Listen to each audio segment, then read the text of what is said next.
Hello, America. This is Keith, your friendly neighborhood technician, coming back at you this week with some more good information. Today, we're going to talk about my clothes are still wet when I get them out of the washer. Well, there's a couple causes for that. One, it could be a very unbalanced load and the machine can't spin up to proper speed.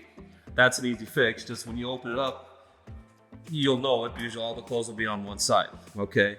Secondly, is the motor might be going out on your washing machine.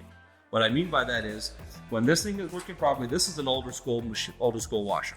Okay, it spins about 500 to 700 RPMs. Very little idea what that is. That's okay. I'll explain it to you.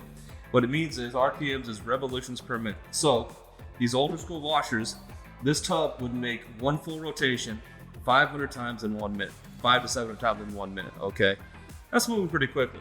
That gets the clothes. That's what basically sucks the gravity and centrifugal force suck the water out of the clothes, so they're not soaking wet.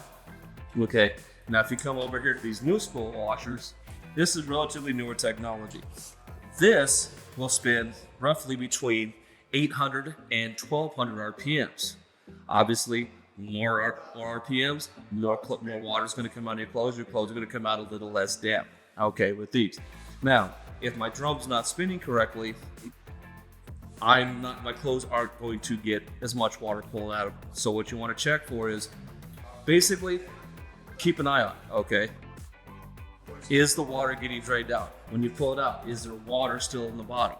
Okay, if there is, your drain's not functioning properly, which means it can't suck the water out fast enough, so it's not going to spin fast enough. The machine actually knows this is a little bit too much resistance, so I think I'm going to slow down, okay?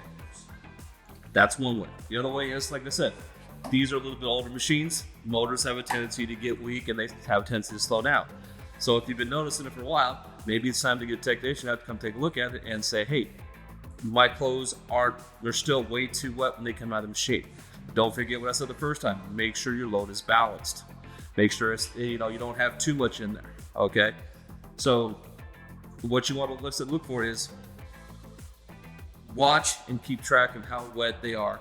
If it's only once in a while, odds are you got a balance issue. But if it's continually happening, your washer motor is going out, which means you're probably gonna have to get looked at and get it fixed. If not, like I said, maybe it's time to go buy that new high efficiency, high end washer that you've been looking at, and you should not have that problem. Remember, please subscribe to this YouTube channel, and we'll see you all next week, and you have a wonderful day. Thank you very much.